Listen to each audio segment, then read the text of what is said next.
गद्दार हमारा वीर वापिस।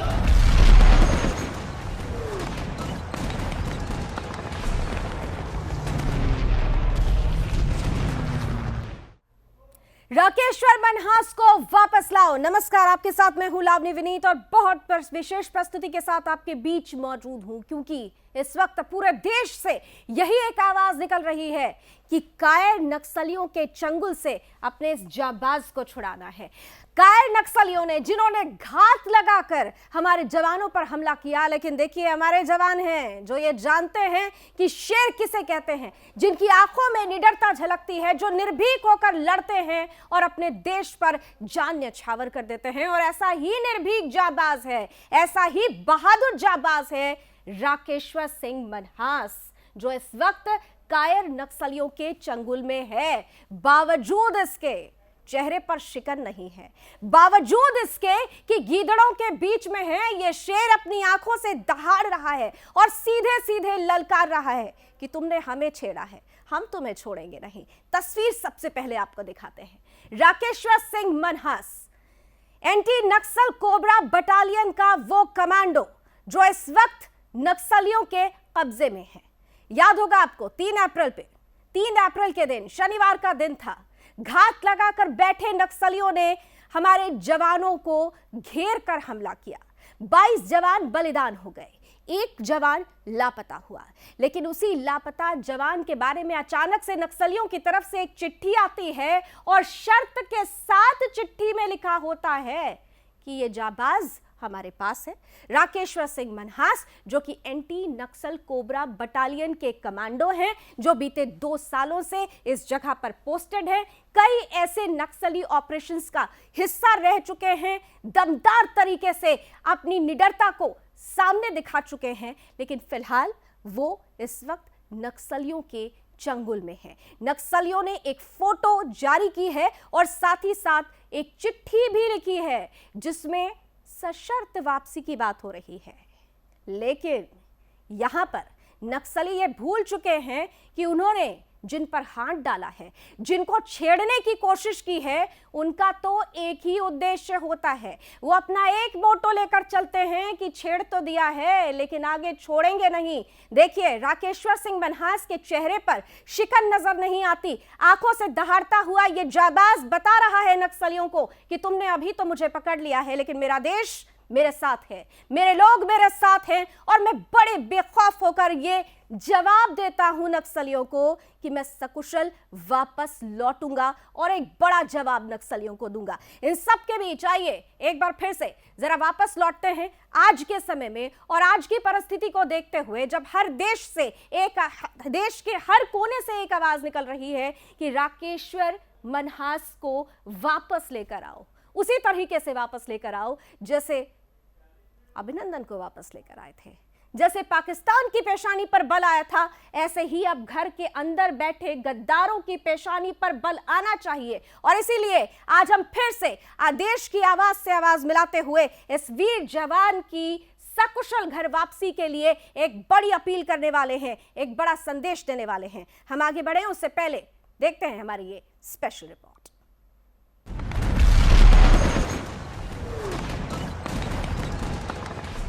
शनिवार को छत्तीसगढ़ के बीजापुर में नक्सलियों ने सीआरपीएफ पर जो जानलेवा हमला किया था, उससे नक्सलियों ने ये तो जाहिर कर दिया कि वो किस हद तक जा सकते हैं। लेकिन शायद उन्हें इस बात का भी एहसास था कि अगर जवाबी कार्रवाई पर अर्धसैनिक बल उतरा तो तबाही में देर नहीं लगेगी।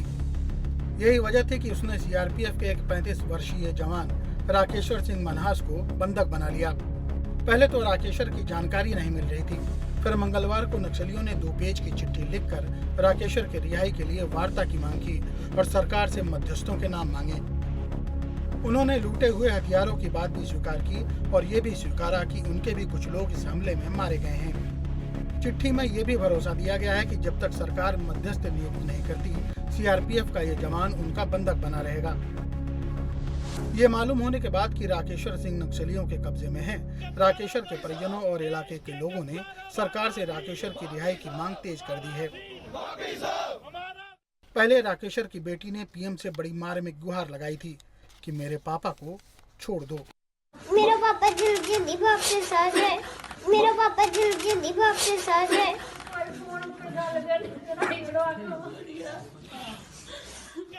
बुधवार को परिवार की आवाज से आवाज मिलाकर जम्मू के स्थानीय लोगों ने उसे और बुलंदी दी। जम्मू अखनूर हाईवे को जाम कर लोगों ने नक्सली कार्रवाई के खिलाफ नारेबाजी की और सरकार से अपील की कि उनके हीरो की वापसी की व्यवस्था जल्द से जल्द हो। हमारा हीरो जो नक्सली जो हमला हुआ, जो उन्होंने बंदी बना के रखा है, हमारा गवर्नमेंट से और सेंट्रल गवर्नमेंट से गुजारिश है कि जल्दी से जल्दी उस पर काम किया जाए, उसको जल्दी से जल्दी रिहा किया जाए। नहीं तो एक तो मीडिया से भी एक थोड़ी नाराजगी है, 4 दिन से वो हमारा हीरो उनके बंदी है, मगर नेशनल मीडिया में उसको जितना दिखाना चाहिए, अगर जैसे पुलवामा में हुआ, हमारे वहाँ जवान शहीद हुए, जहाँ भी जवान शहीद हुए उनको भी श्रद्धांजलि है, मगर जो जवान हमारे उनके पास हैं उनको जल्दी से जल्दी रिहा किया जाए। अपने राकेश्वर की वापसी की मांग को लेकर सड़क पर उमड़े इन लोगों का कहना है कि राकेश्वर की वापसी विंग कमांडर अभिनंदन जैसी होनी चाहिए, यानी सम्मान के साथ वापसी हो। लेकिन विंग कमांडर अभिनंदन की ससम्मान रिहाई के बाद अब देश की जनता भी अपने सेना और अर्धसैनिक बलों की क्षमता को पहचानने लगी है और उम्मीद करती है कि कभी सामने वाले की शर्त पर समझौता नहीं होगा।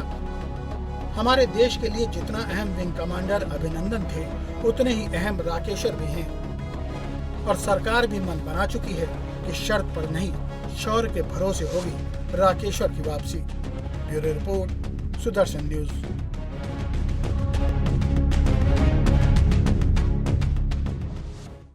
तो शर्त पर कोई समझौता नहीं और शर्त नहीं, शौर्य से ही राकेश्वर मनहास को वापस लेकर आएंगे।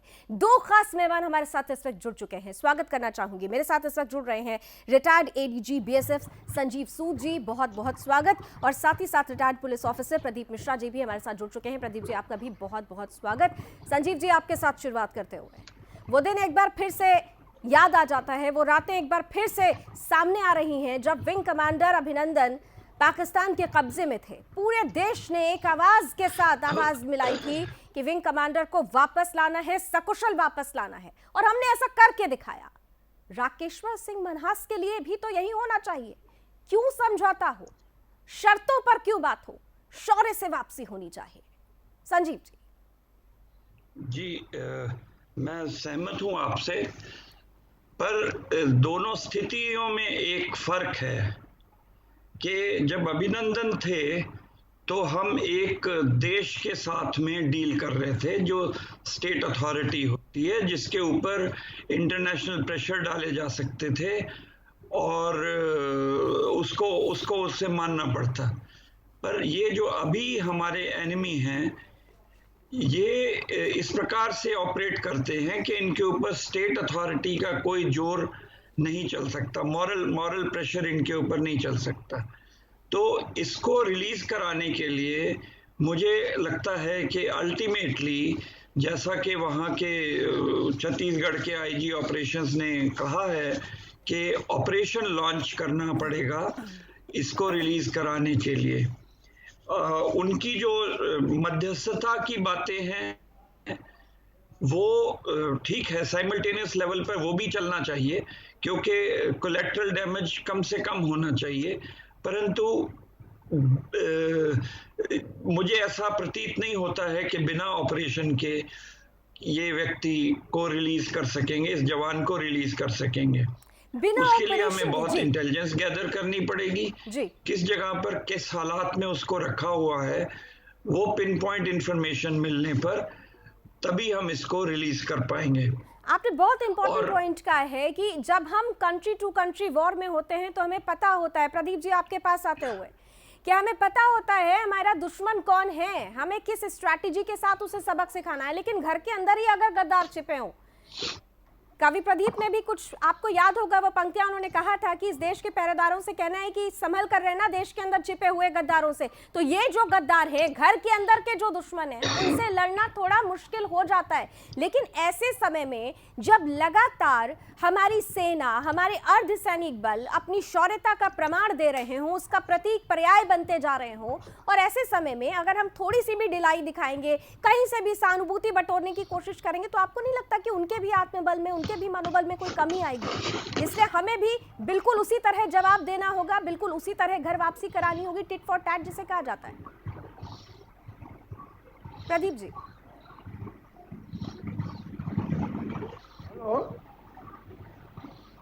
प्रदीप जी, आप मुझे सुन पा रहे हैं? हाँ, आवाज आ रही है जी। तारकेश्वर जी की वापसी के तारकेश्वर जी कहाँ कब्जे में है?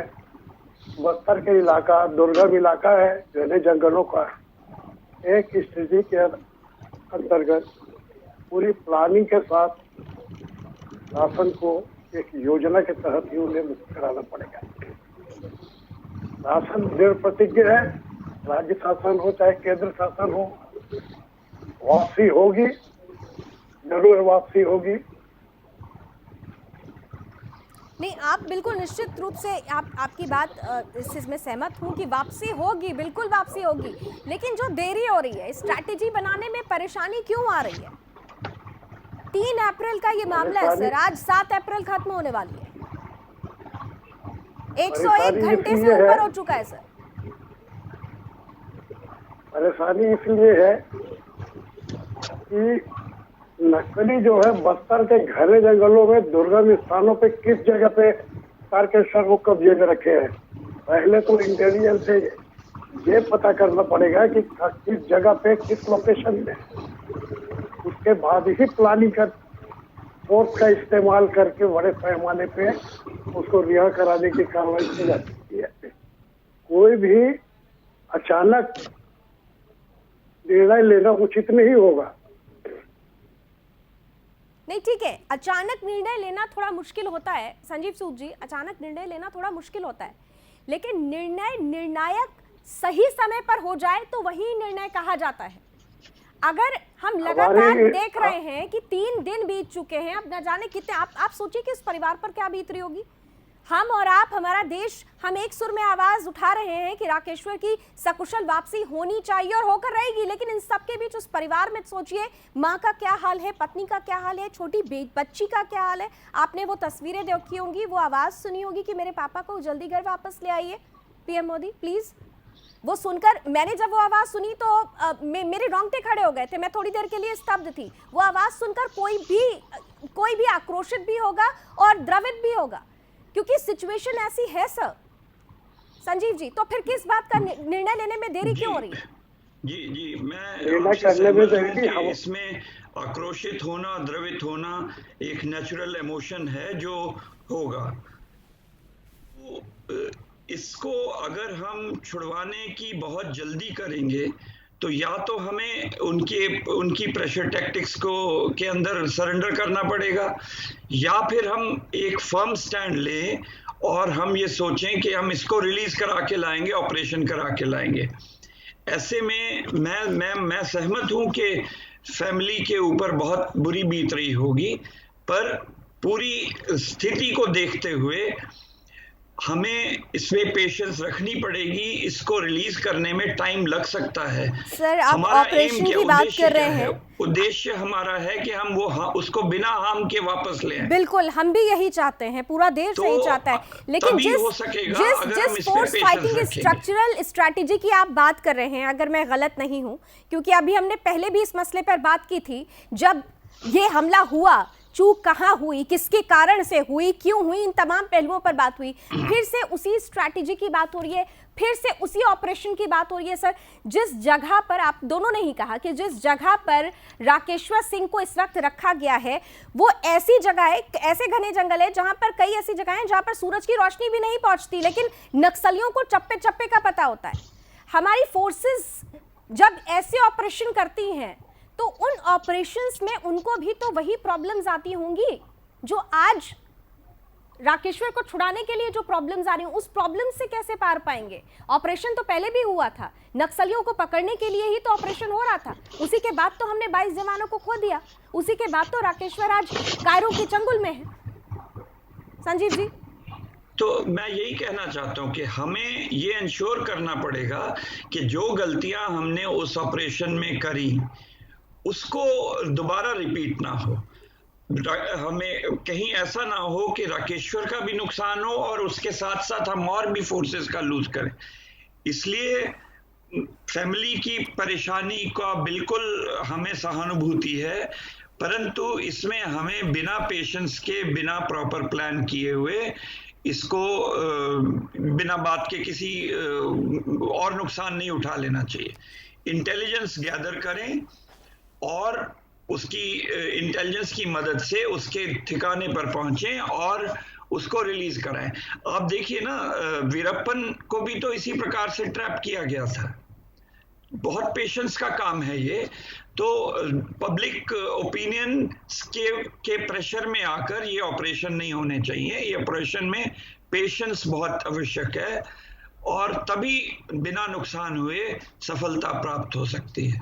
लेकिन प्रदीप जी, निश्चित रूप से हमें पेशेंस नहीं खोना चाहिए, लेकिन जब ऐसी परिस्थितियां आती है तो स्वाभाविक होता है कि वो तमाम तस्वीरें सामने आ जाती हैं, हम वैसा व्यवहार करते हैं, हम आक्रोशित भी होते हैं, हम द्रवित भी होते हैं, क्योंकि हमें चिंता होती है। हमें चिंता होती है उस जवान की जो दुश्मनों के कब्जे में है, हमें चिंता होती है उन जवानों की जो कि दुश्मनों के गढ़ में घुसकर उन्हें मारते हैं, उन्हें सबक सिखाते हैं और हमारे देश को सुरक्षित रखते हैं। लेकिन आंतरिक स्तर पर जब परिस्थिति प्रतिकूल हो जाए, प्रदीप जी, आंतरिक स्तर पर जब परिस्थिति प्रतिकूल हो जाए तो उस प्रतिकूल परिस्थिति से जूझने के लिए क्या समय को देखना होगा? ज्यादा समय कहीं हमारे लिए नुकसानदायक तो नहीं हो जाएगा? कहीं ऐसा तो नहीं लगने लगेगा नक्सलियों को कि हाँ, अब तो हम प्रेशर बनाने में कामयाब हो रहे हैं, जैसा कि वो पहले करते आए हैं, और उनके लिए आवाज भी उठती रही, अरे ये अपने लोग हैं, इनको मत मारो, इनके साथ सहानुभूति रखो, इनको मुख्य धारा में लाने के लिए काम करो। ये अपने लोग होते तो अपने लोगों को नहीं मार रहे होते, अपने लोगों को ऐसे उठाकर नहीं लेकर जाते। प्रदीप जी, शासन हर स्तर पे अपना प्रयास कर रही है। इंटेलिजेंस की पहले भी रिपोर्ट थी, वो बात अलग है कि मैदानी स्तर पे उनके एम्बुस को समझ नहीं पाए। जिन गांवों को इन्होंने समझा, 2 दिन पहले वो गांव खाली करा के वहां एम्बुस लगा चुके थे। ऐसी स्थिति में इंटेलिजेंस की रिपोर्ट के बावजूद कि नक्सलियों का जमवाड़ा है, फोर्स जाके एम्बुस में फंस गई। शहीदों और उनके परिवारों के संवेदना पूरे देश की है, उनको नमन है। जो घायल सैनिक है उनके जल्द स्वस्थ की कामना है, लेकिन इमोशनल से ऑपरेशन नहीं होते। जमीनी हकीकत को देखते हुए सरकार योजना बनाएगी और योजना के तहत ही तारकेश्वर को कब्जे से मुक्त कराया जाएगा। लेकिन ऐसा न हो कि हमारी जल्दबाजी में वो जवान को भी हम शहीद कर दें और हमारे और भी जवान शहीद हो जाएं। इसलिए तारकेश्वर के लिए फुल प्रूफ प्लानिंग के साथ ही केंद्र और राज्य शासन, जैसा कि न्यूज में दृढ़ संकल्प शासन ने दोहराया है, नक्सलियों का उन्मूलन तो के लिए तो शासन बिल्कुल प्रोग्राम चल ही रहा है कि नक्सलाइट को सफाया करना है। लेकिन तारकेश्वर के मामले में पूरी प्लानिंग के साथ राकेश्वर मनहास को वापस लाना है। प्लानिंग की बात होती है संजीव सूद जी, एक प्लानिंग होती है जो उन्हें छुड़ाने के लिए बनाई जाएगी सरकार की तरफ से, एडमिनिस्ट्रेशन की तरफ से, जो हमारे जवान हैं, हमारे अर्धसैनिक बल हैं, तमाम तरीके की एक ऑपरेशनल स्ट्रैटेजी तैयार होगी। लेकिन आपको नहीं लगता कि जो तस्वीर हमारे सामने रिलीज की गई है उसमें एक स्ट्रैटेजी खुद राकेश्वर मनहास ने सामने रख दी है? उनके चेहरे पर देखिए, कोई शिकन नहीं है, कोई डर नहीं है, शौर्य साफ साफ नजर आ रहा है। चेहरे से ही जो उनका मनोबल है वो मजबूत नजर आ रहा है। इतनी टफ सिचुएशन में होते हुए भी हमारे अर्धसैनिक बल का ये जवान देखिए, एक जवाब दे रहा है अपने देश को कि घबराइए नहीं, मैं कायरों के बीच में हूं, मैं शेर हूं, गीदड़ों से नहीं डरता हूं। कितना तैयार किया जाता है अर्धसैनिक बल के जवानों को, खास तौर से ऐसी परिस्थितियों से जूझने के लिए। हमारे जवानों, हमारे सारे पैरा मिलिट्री फोर्स हो चाहे पुलिस हो, इनकी ट्रेनिंग ही इतनी मजबूत है कि इनका मनोबल ऊंचा है। इसीलिए आज कई सालों से नक्सलियों से लोहा ले रहे हैं, देश के लिए शहीद हो रहे हैं, नक्सली भी मारे जा रहे हैं। परिणाम अवश्य निकलेगा। प्लानिंग सोच विचार के करनी होगी ताकि और हमें अपने जवानों की बलि न देना पड़े। बिल्कुल, हमें और जवानों की बलि ना देना पड़े। और वैसे भी आप लोगों ने भी अपने पूरे ट्रेनिंग सेशन में एक बात याद रखी होगी, मैं तो आज बहुत सारे लोगों की प्रतिक्रियाएं पढ़ रही थी, देख रही थी सोशल मीडिया पर कि हमारे जवान के लिए देश एकजुट आकर खड़ा और कह रहा है कि साफ साफ ये कहा जा रहा है कि buddy will never be left behind in the battle. छोड़ा नहीं जाएगा उनको, अपने दोस्त को छोड़ा नहीं जाएगा वहां उन कायरों के बीच में, उन्हें छुड़ा कर लेकर आएंगे। और हम उम्मीद करते हैं कि पूरी प्लानिंग के साथ सबक सिखाते हुए अपने इस जाबाज को सकुशल लेकर आएंगे। लास्ट 5 सेकंड के कमेंट्स, प्रदीप जी सबसे पहले आपके साथ। प्रदीप जी, अपील क्या करना चाहेंगे आप देश से और परिवार से फिलहाल?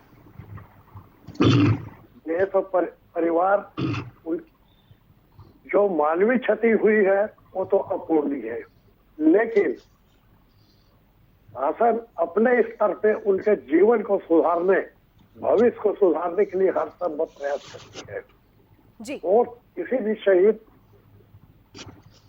की जो बलिदान है वो देश की संपत्ति है। उनके परिवार की मानव क्षति की पूर्ति तो नहीं की जा सकती जी, लेकिन कुछ हद तक उनके भविष्य और उनके जीवन यापन की व्यवस्था करती है। बिल्कुल, बलिदान को व्यर्थ नहीं जाने दिया जाएगा। संजीव सूद जी, लास्ट कमेंट।